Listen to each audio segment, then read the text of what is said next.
Okay, here we are again. My name's Tim Scheib. I'm with Century 21, and this is my wife. Hi, I'm Rachel. We're coming on tonight to talk to you a little bit about what it's like to work with your spouse. We've done a few videos in the past and got a pretty good response from it, but it seems like we have a lot of followers that tend to ask us, what do you guys do specifically, intrigued on how it works, because there are a lot of people that do want to work with one another, but I kind of see it as being a difficult process. So I guess we'll just start. Make sure you we'll answer any questions that you have, so shoot us a message and let us know if you do have any questions while we go. But so we both are real estate agents.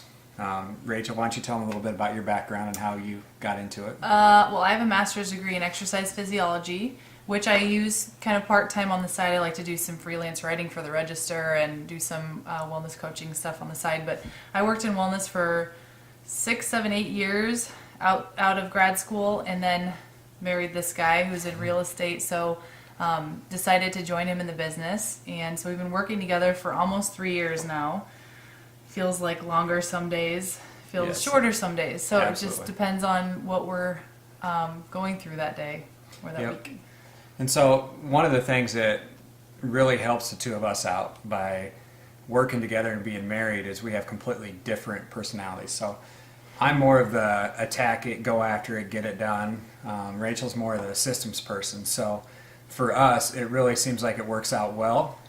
But we definitely have some times where we go head to head and we can not agree on things because we are different. So we really work together. So if you are thinking about working with your spouse, one major thing to do is just evaluate your personalities. If you're both go after it, get it done people, then you might end up running into some problems. Otherwise, you might work really well together. So I do want to mention we are pretty new to this live thing. So as we see things pop up on our screen, we'll apologize now if we kind of stutter through our words. So. Yeah. When I've been in the business for quite a bit longer, and it just made sense to have Rachel help me out because I'm not the best speller. I tend to make a bunch of mistakes on my posts, and it drives her crazy, which it probably drives a lot of consumers crazy. So for Rachel, or for me, it made perfect sense to say, hey, why don't you help me out a little bit with my marketing? So why don't you go into a little bit about what you do?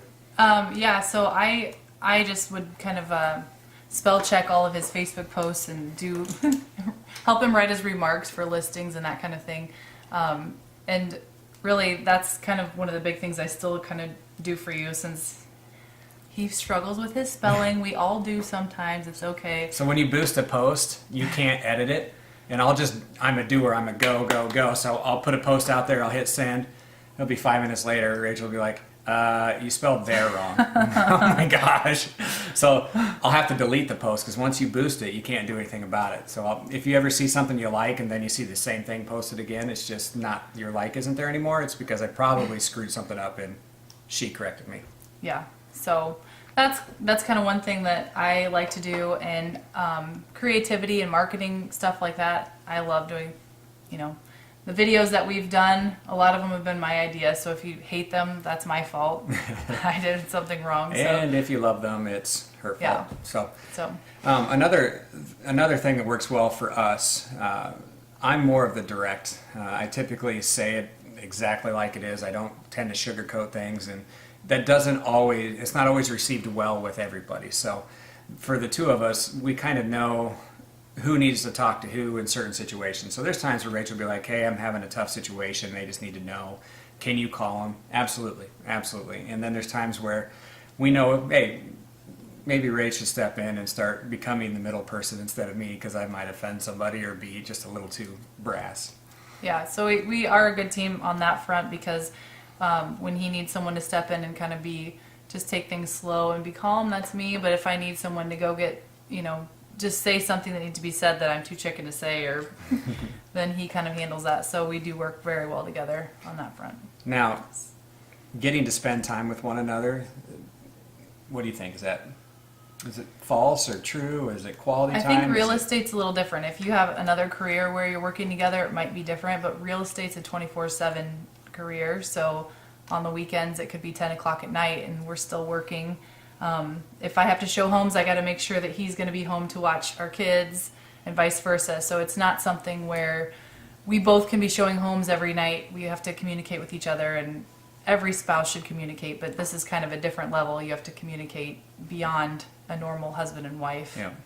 And so being husband and wife working in this business, it is a little bit tougher because we have all of our eggs in one basket, and when it's hot, it's hot. So like right now, the two of us, seems like we've both been working pretty hard quite a bit, and finding that balance with family life has been a little bit difficult. But you know, I heard someone mention it today that you choose it, you lay it, or you choose it, you work it, you love it. Now lay in the bed that you made, and for the two of us, I think we really enjoy it, and we just step up and you do it. It's kind of something that keeps us going. And when she makes a sale or I make a sale, it's a high five. It's not just me feeling great about it myself and my spouse not understanding it. So I will say, before I got in the business, I did not understand when he would be on his phone. We'd be out to dinner and he would say, I just got to take this call. It's going to be 3 minutes and I'll be right out. And I was the typical girlfriend or fiance at the time thinking, gosh, why is he not putting...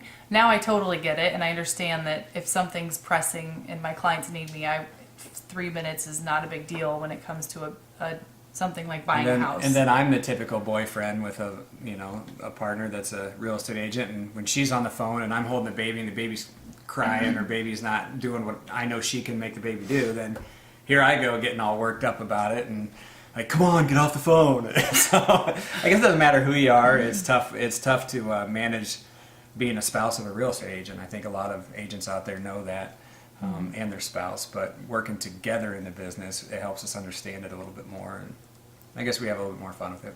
So yeah, and as Tim was saying, we actually took a test. Our broker, Dylan, had us take tests on our personality type. So we've learned a lot from the business side of things, not just, and then we kind of carried that into our marriage too.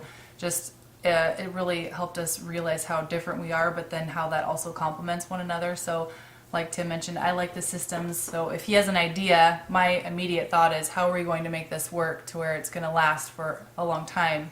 What's the system in place that's going to make it last? And I, on the other hand, I don't like to take risks, so nothing would ever get accomplished if it were just me. But if it was just him, then he'd have all these startups and then no systems in place to keep him going. So but I do well.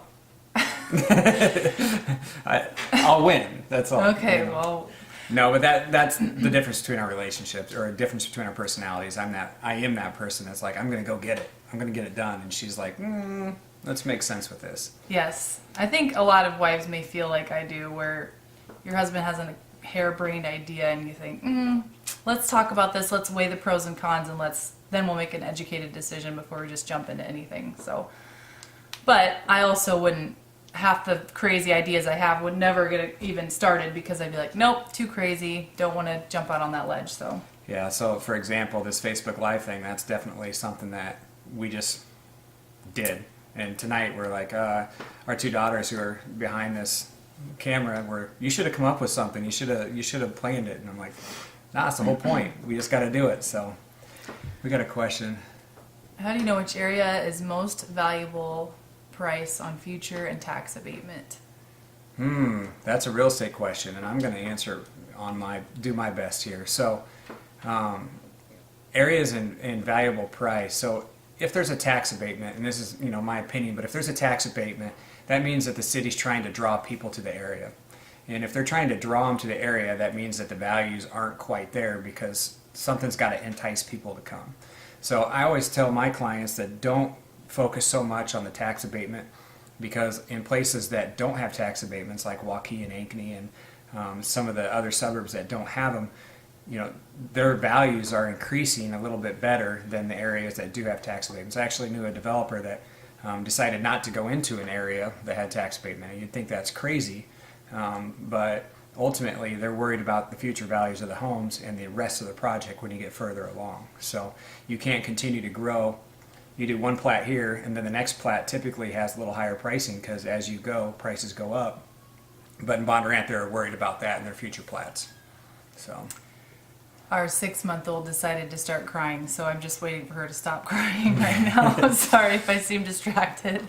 Yeah, she's been crying for a little bit longer in just a couple of minutes, but Yeah. we sleep She'll be train, okay. so she puts herself back to sleep. We're not terrible parents. No, she'll be fine. She does this every night. So. Yeah. So, but this is our time. This is our time where we actually can sit down and talk about our day, and it's, I think every couple needs that time, and it just so happens for us to be after the little ones are in bed. So, the older ones we can manage. They're being good kids, being quiet. So.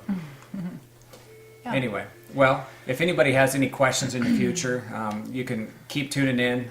We're going to try and do this a couple times a week, I think. So if you have any topics you want to come up, just comment on this video, and we will try and cover those topics coming up. And hope you all enjoyed it, and we'll be back. Yeah. Good night.